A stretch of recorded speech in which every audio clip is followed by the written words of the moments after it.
Hey guys, William Murphy here. Welcome back to the channel and welcome to the inaugural episode of Behind the Wheels. Now today I set out with every intention of doing the first episode on my very own Austin Mini Clubman. Unfortunately, during filming of the introduction, I hit a few snags, meaning that I couldn't actually select any gears.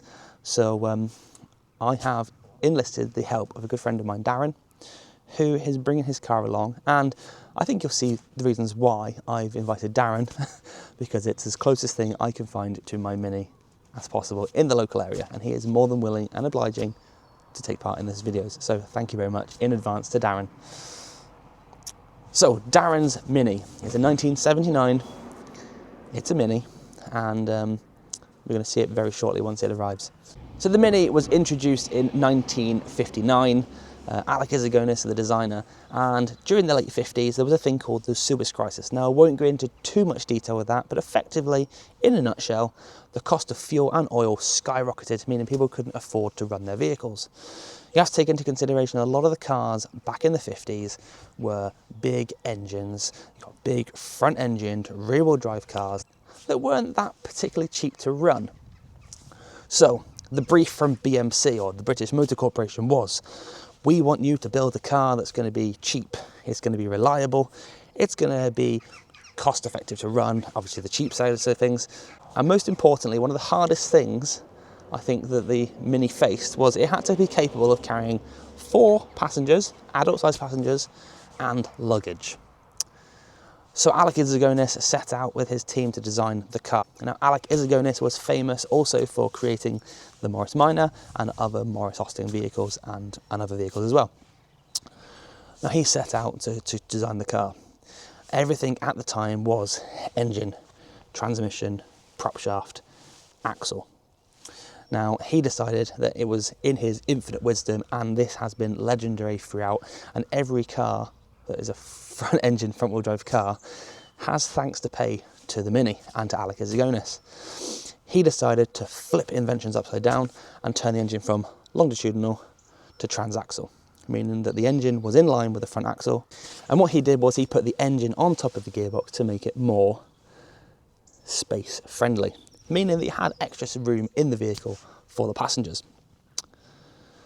Now, as I say, I won't deep dive into it too much because this episode is all about Darren and his Mini, but that just is a quick brief introduction to the Mini, and now we wait for the arrival of this car.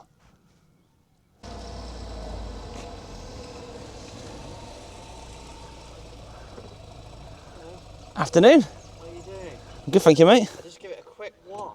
You've just given it a wash? Because it was hanging. It was just sitting in the garage, so. Oh, look at that. Beautiful. It's just, honestly, it's indestructible. I was just driving it then, it's just like, start straight away. After like ages of just not driving it, and just start straight away. Incredible, anyway. How are we doing? You good? Yes, I'm alright. I was, had a hell of a weekend like that. Wow. No rest for the wicked. No, honestly. Darren, thank you very much for coming down, and welcome, and thank you for bringing the car into the channel. No worries. So, if I'm not mistaken, 1979? Yes, 79. I'm not particularly sure what the date of the car is, as in month, but I know it's the 79. Well, I can tell you that because I did a bit of research, and it's August, so it's a late 79 car. Yeah. I don't know what day in August, whether it's a Tuesday, Wednesday. So hopefully it wasn't a Friday afternoon car. it's definitely not engine-wise, but it's a Wednesday car, I think. So what model is it, do you know? It's a Mini 1000, I think it's a Super Deluxe. So it came with floor mats and Came with floor mats. Floor mats are standard. Yes, adjustable seats, nylon cropped seats, which was like a deluxe thing apparently at the time. And also, the speedometer, it's got the temp and oil, which they put on the 1000, and they didn't put it on the 850. And also they had a dipping rear view mirror, which was on the Super Deluxe Mini 1000. The height of luxury. Yeah, and also a grip on the handbrake. which was actually not on the 850, believe that or not. Incredible. So, So have you had the car long?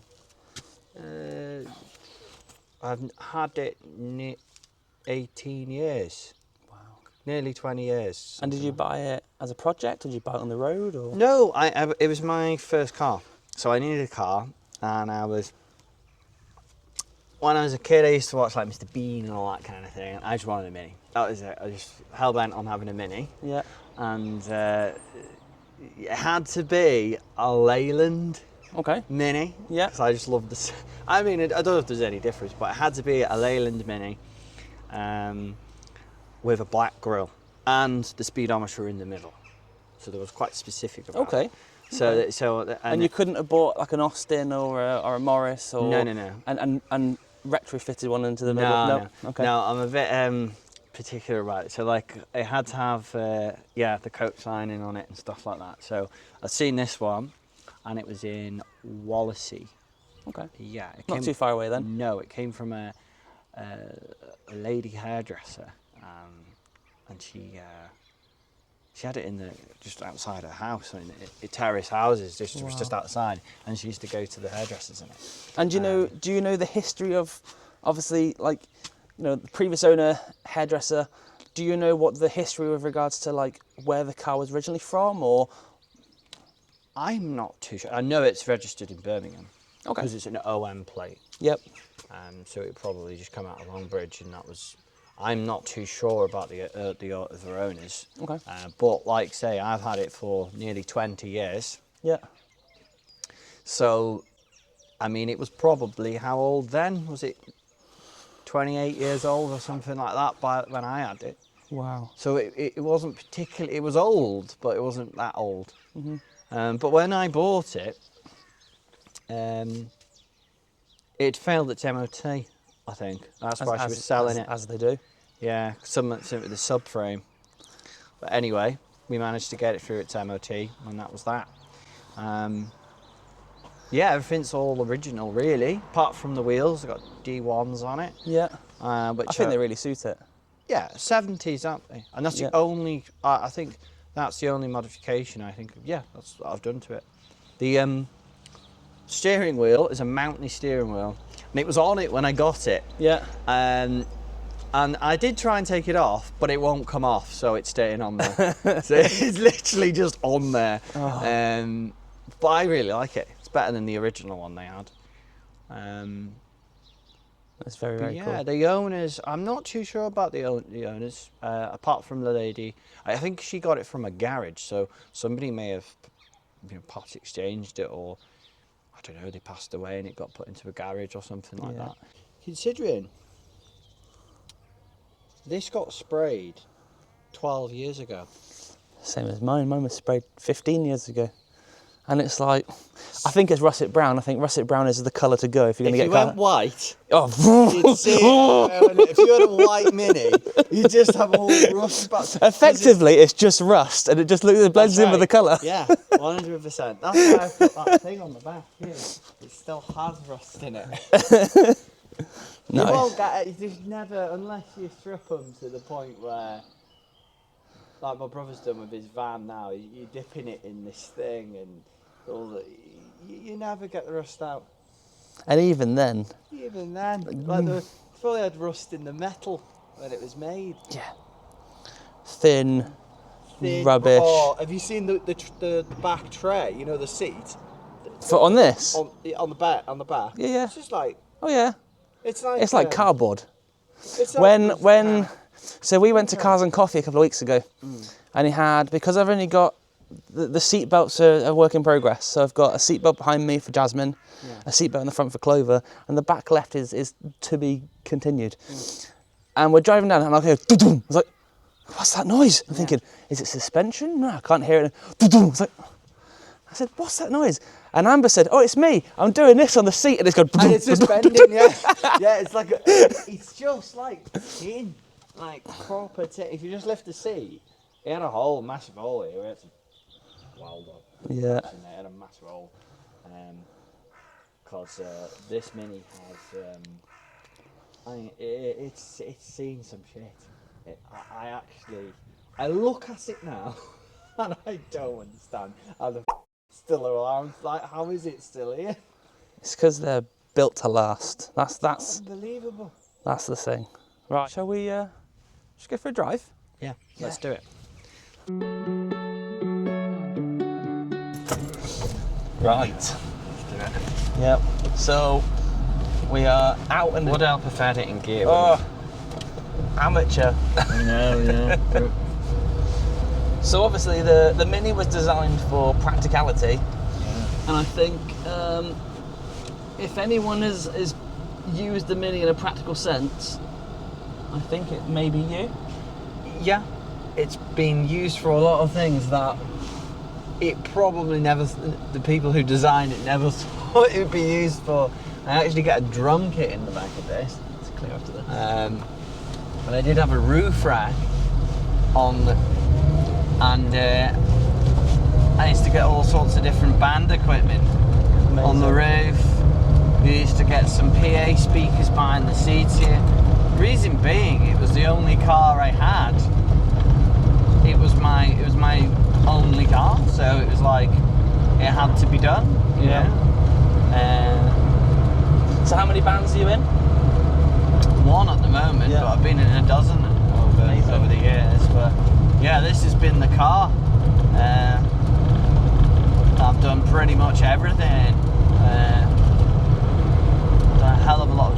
Speaking of mileage, it's 137,000 miles, and I've put 97,000 on it myself. That's incredible. So she'll be hitting a ton soon. So maybe not on this drive though. not on this drive, no. She's got another 3,000 or something to go. That's incredible. But yeah, and it's on the same engine. So it's the engine's the 998 that it came with. Same carburetor. I mean, I haven't changed any of it. I changed the alternator. The clutch has been done. It's a new clutch. So I probably had a dozen slave cylinders over the years. I just preventative maintenance, really. Yeah. And you know, just little things. You know, the speedo cable or something like that goes, or you know, they're all little things that you can do yourself. That's why, you know, the Mini is a car. It's quite friendly. Let's wind it back a little bit then. So obviously you've had this car a long time, but what got you into this car? What made you decide this? Was it a relative? Was it just that was the Mini, or was it, you know? I know you've got other cars, and I wasn't sure if, you know, maybe you know, you could have been swayed by something different. I think what it was, when I was a kid, so I must have been about 5 or 6 or something like that, and I used to play the Mr. Bean videos all the time, and I just remember the swimming pool scene where he's in the car park, and he's trying to get out, and the bin's in the way, and he's just zooming back and two in the Mini. And I was like, just loved the car. I just loved the Mini. Yeah. And I was like, if I get my first car, when I'm obviously I can drive, it's got to be a Mini. It's got to be a Mini. It has to be. I was just like, that is me in a nutshell. So yeah, and I liked the black grille ones with the 70s, really sort of standard car.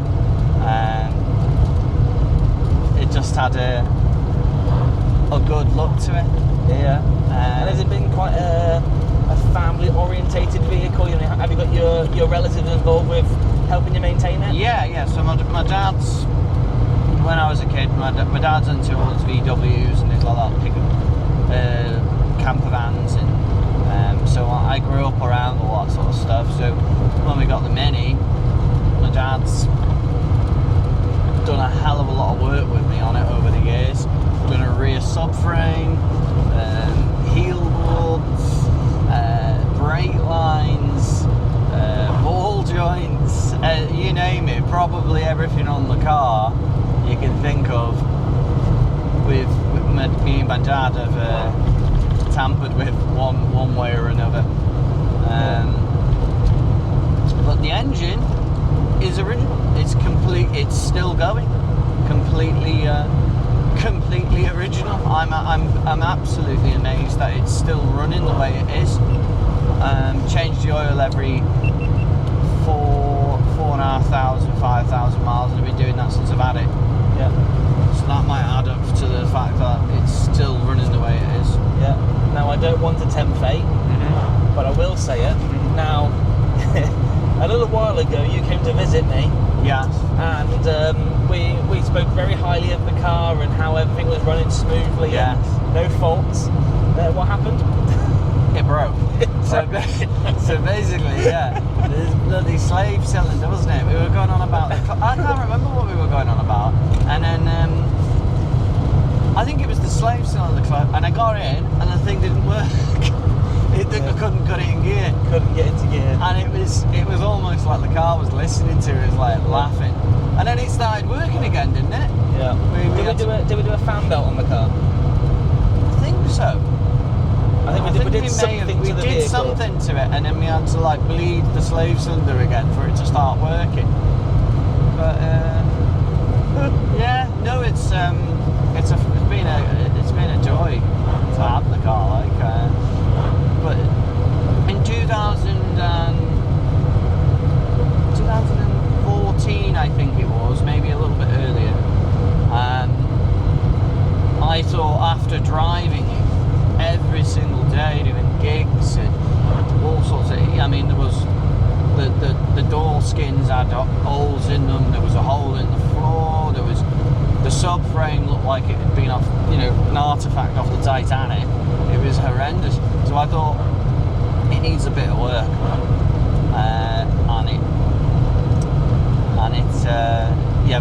we stripped the car down, took all the seats out and everything, and then my brother, who at the time, he must have been about 17, 18 years old, maybe younger, and he sprayed it, primed it, put new wings on it, new boot lid.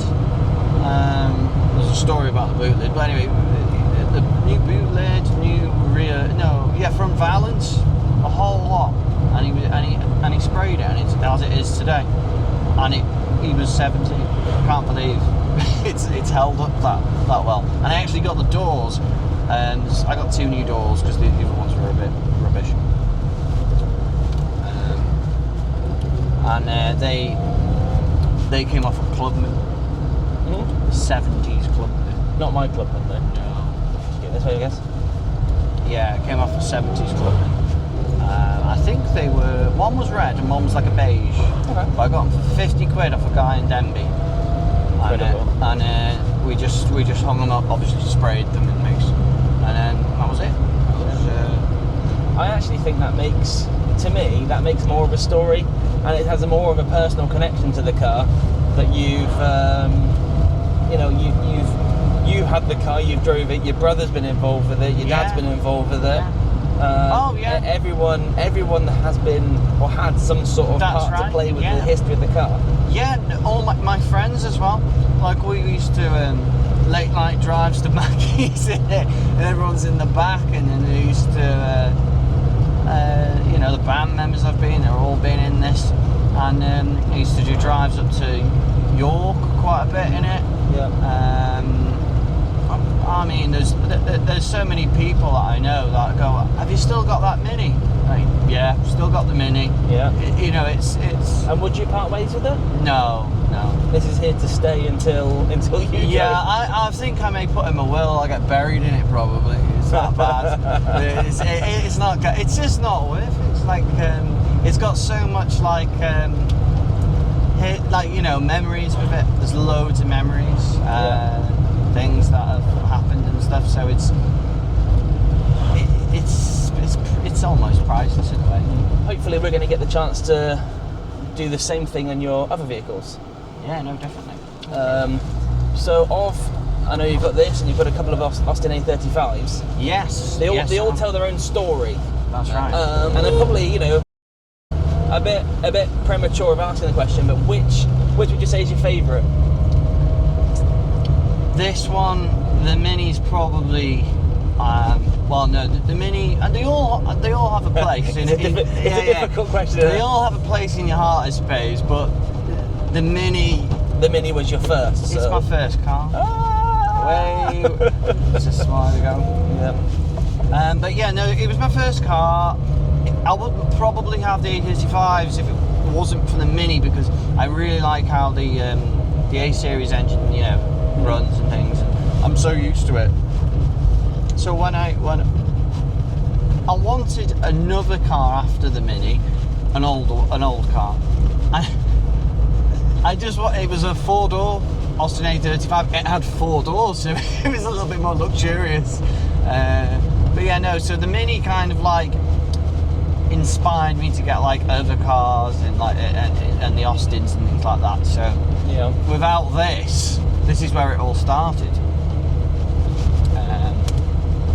And learning how to do mechanics and things on it, it's very simple. I think it's a dying thing that people don't know how a choke operates. That's right. Yeah. All modern cars, you get in, you turn the key, and all the electronics do everything for you. That's right. I think a Mini and all cars of this era are driver cars. We've just passed a Rover SD. Was it SD1 maybe? Yeah, I think so. I can't see. No, this is it. It could be clear, but it might not. No. But it's the drivers' cars, and they're cars that you can get in and you can drive and you can enjoy. And do you know what? If something's not right, you can almost sort of feel it. And the other one, yeah, it's good. It doesn't break the bank. No. The Mini is like they're very very. When I was that age, it was expensive to insure a car, but the Mini was just like, if something broke on it, I just did it myself. And well, I touched on the premise of where the Mini came from, and like the introduction of the Mini in the 50s, and the fact it was supposed to be a cheap to run vehicle. Yeah, that's right. Unfortunately, a lot of the cars were because they were cheap to buy and cheap to fix, they were repaired in a pretty substandard way. That's right. So that you can get to work on a Monday. That's it. Yeah. And unfortunately, a lot of them never really lived to tell the tale because so many bodges. Cells, cell on a cell, and all that kind of stuff. A bodge will only go so far. Yeah, that's right. Until the car dies, but it's I love my Mini. I think the Minis are great. I think they're a fantastic starter car for anybody. That's right, yeah. And I think everyone should have a Mini at some point in their life. Yeah.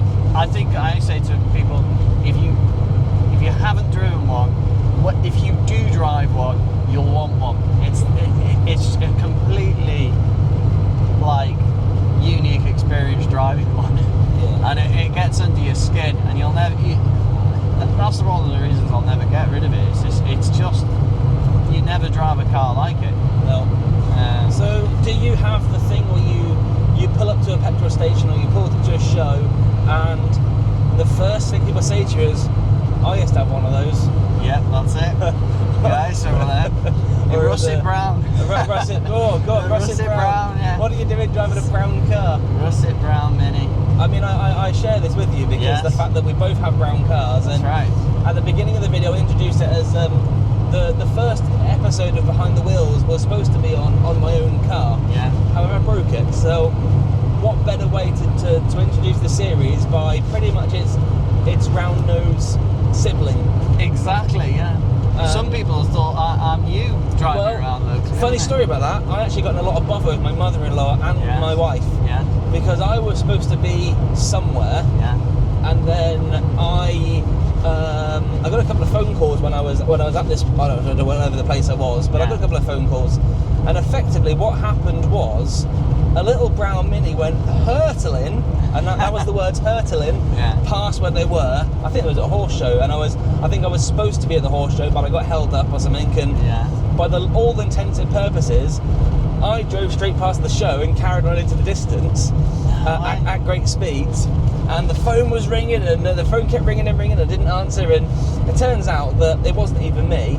And when I turned up half an hour later or so in my Mini, they're like, where have you been? We saw you shoot past a while ago and you did this. I was like, what are you talking about? Amazing. I haven't driven this way at all. Yeah.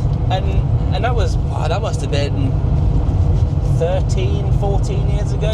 Yeah, I think I just started, right. I just moved up here, and we were at it was a horse show in, local to us. Yeah. And yeah, this little brown Mini. I mean, do you blame them? I can't imagine you'd think that somebody'd have another brown Mini in the area. I get enough stick from myself having a brown Mini, so somebody else having one. I mean, exactly. I appreciate it. Yeah. But it did get me in a bit of bother because when I bought it, it was at the time I wasn't really particularly concerned about the colour of it. I just sort of it was better that it was a Mini 1000 because it had a little bit more go in it. I was looking at 850s and things like that. And back in those days, like, you could pick up a Mini for about 400 or 500 quid. I think you'd have outgrown the 850 pretty quickly. Yeah. Everyone I know who has 850s, they enjoy them. The only person I know who has an 850 is a guy called Ian locally that's got a Mini called Pod. Yes. I don't know if you know Pod. No, I haven't seen that one. Pod is it's a blue car restored. It's a lovely thing. Right. Great history of it. At one of the local shows.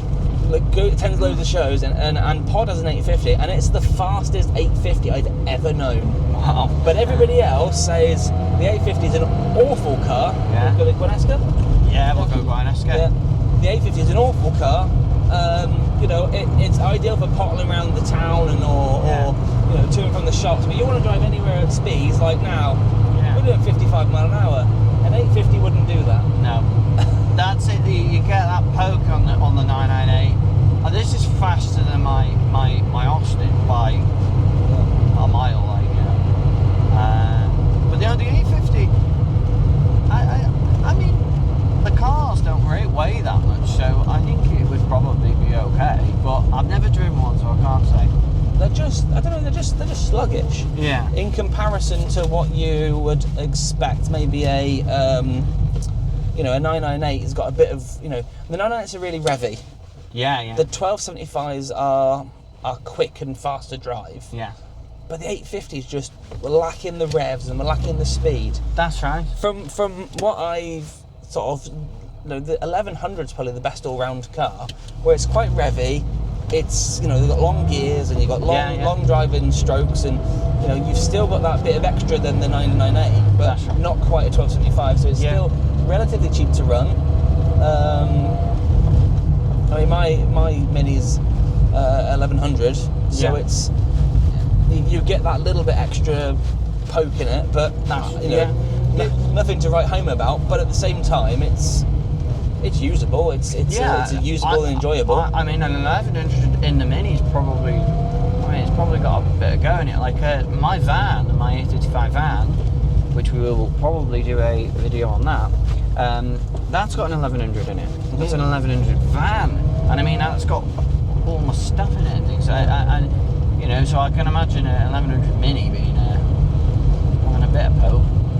But yes, these are the Mini with the normal face, not the Clubman. That's 998, isn't it? So this is the 1000, and then the Clubman at the 1100. Yeah. But they did do around 79. The pink rose and silver special Minis. They did a Mini Rose. That's right, the Sky, and they had the 1100 engines in. The Rose, I know someone that had a Rose, and the Rose came standard with a 998. Right. Well, unless it was an option, There was in this. I think it was in '79. It did two colours. There was one a silver one and like a rosy pinky colour. No. You might be thinking of a model, but I'll tell you what it is. And it had a beige vinyl roof. That was the Mini Special. Special. That's the 1100 Special. 1100 Special. Yes. Yeah. And that's the same year as your Clubman and my. Because I'm thinking that they did a Mini Rose and did a Mini Sky as like limited editions, that's but right. they were like late 80s. Yes, that's right. And I was thinking, as far as I was aware, they were 998s, but the Mini Special. The Special. I'm sure they did it in like I don't know what the colour's called, but like a reddy, bronzy red like red a pinky colour, wasn't it? Yeah. with a vinyl roof. Vinyl roof, and yeah. I'm sure they did it in silver That's with it. a black vinyl roof as well. And they had little alloy wheels. Yep, 10-inch. 10-inch alloys. Well, I say mini special wheels. Special wheels, yeah. And so that's the era that this car came from. But so I mean, like, the amount of things that I've had, like, this car's got a lot of history in regards to when people say, oh, it's a mini adventure or something like that, it bloody is a mini adventure. Yeah. The amount of things that have happened when I've been out driving in it is, when I was in Rill, I had a ball joint shear straight off, and I basically had a blockade the whole of Rill off. Oh, no. Coming home one time, and that was it. To drive the guitar player back to Colwyn Bay, and the windscreen wipers stopped working. So we had to tie our shoelaces to the windscreen wipers to use it, put them through the window like this, and it worked. And but then I couldn't see where I was going. It was the snow, and I ended up in a ditch with the Mini. So me and my friend had to lift the Mini out of the ditch. But there's honestly dozens of things. Like, I remember we went to York, and somebody sold us a faulty alternator put on it, and it was charging the battery at like 20 odd volts or something, and it blew up. It went on fire in the boot, and I had to grab it and cut it off things and chuck it in a field. And it stank. It was awful. But yeah, loads of things have happened with this car, I'll tell you that. And that's why I sometimes think, how on earth is it still around? Yeah. There we go. Gwenesca Hill. Now we've got drum brakes on this car, so Yeah. I'm not expecting to go down Gwenesca Hill. No, I mean, you can, but I'm not sure I would. No. I mean, well, I mean, it stops. she'll stop, but they get a little bit warm. It's quite a steep. I don't know if anyone is aware of the North Wales area, but there's a hill called Gwenesca Hill. That's right. And it's pretty steep, pretty scary. I actually rode my bike down there, and I got scared and jumped off. Yeah, it's pretty treacherous, especially in the winter. Well, they close it a lot. Yeah. I think when the first frost falls, that's it. They close the road off. Yeah. But yeah, So you drum brakes all around. drum brakes around, drum brakes around, drum kit inside. Yes. I mean, yeah. Is it two bass drums, one there, and then the speakers used to go under here, and then my bag would go under. Yeah, my bag would go in there, and then where did the floor tom went where you are, and then sometimes what we used to do is to get the guitarist would sit there, and I'd put the bass drum on his lap, so you could get an extra member of the band in as well. Yeah. And I used to turn up to shows. I mean, around. God forbid you had an accident. Oh yeah, forget about that. Death by drum kit. Yeah, it was like a death trap pretty much, but had to be done. Oh, it's incredible. See, this is the whole premise of the Behind the Wheels series. Was all about looking into the history and hearing the stories and the tales that come along with these cars. Yeah. And I think it's great that you've been happy to share them today. And I think it's what a pleasure. Yeah, it's nice. It's nice for it to have a little bit of be on a pedestal, I suppose. Because it usually it's just in the I drive it round, put it back in the shed, drive it. It's not. It's nice for it to be showcased, I suppose. Yeah. It's a cracking little thing. She drives all right, doesn't it? Yeah, lovely. You know what I mean? For considering the mileage of it, I mean the engine, it's honestly, it baffles me. I can't believe it. That's the one thing we've just not. We took it out. We took the engine out. But once it was out, we did the clutch. We thought, my dad goes, well, whilst it's out, even if the clutch doesn't need doing, do it, because it's out. Yeah. It's just out. It's so much easier. It's easier. It was just out. So I can't even remember how much they were. About 50 quid or something for like a clutch plate. Yeah. I can't remember how much it was. And the other one, I had a thrust bearing go. You press the pedal down. I hear the whine. Oh, it was going. There was a little bearing or something inside the bell housing. Inside. Yeah. It sits and it was gone. Yeah. Yeah, it's buggish. One other thing, the heater is cracking. Never had any problems with it. It's never squealed. You've done it now, though. I know, yeah. Get back in it in like a few days. You'll come to be a puddle on the and floor. there'll be a puddle on the floor. The matrix is like gone in it. So Darren here runs a very, very good cake business in North Wales. Yeah. And the deal is, and I don't know if you've agreed to this or not, but the deal is we film the A35 van, which is your works vehicle, and we have to eat a slice of cake whilst we're doing it. 100%, yeah. Yeah, I mean, it'd be criminal not to. Yeah, definitely. So thank you so much, Darren, for coming on the channel and sharing your Mini with us. You're very welcome. It's been a pleasure, and I'm so pleased that we can manage to get the first car and start the series off with a brown Mini. Yes, very fitting. We were just talking. The question that we have been asking is, how many brown Mini Thousands in manual not automatic, are left? Because a lot of these apparently were automatic. Not 850, 1,000. So, yeah, if anyone knows, if someone's got a calculator at home, or you've been, collating information, then please hit us up. Yeah, let us know. Be really keen to find out. Do you know, it's the Mini. It's not concourse, but it is absolutely fantastic, and it's so original in the sense of, the stories that come with it, and the fact that it's lived a life. It's lived in. It's a lived-in car, and it's always been treated a bit like it is a car, not a classic car. Yeah. It does what it does. It's incredible. I love it. But Darren, thank you very much. It's been a pleasure. Welcome. Yes. That's the end of today's episode. If you have enjoyed it, then please hit that thumbs up button, comment down below, and please consider becoming a subscriber to the channel. If you want your car featured on the Behind the Wheels series like Darren has here, then please drop me a message, and I would love to get you on the channel, love to get your car involved, and love to hear your stories. So from me and Darren, thank you very much, and I'll see you next time. See you later.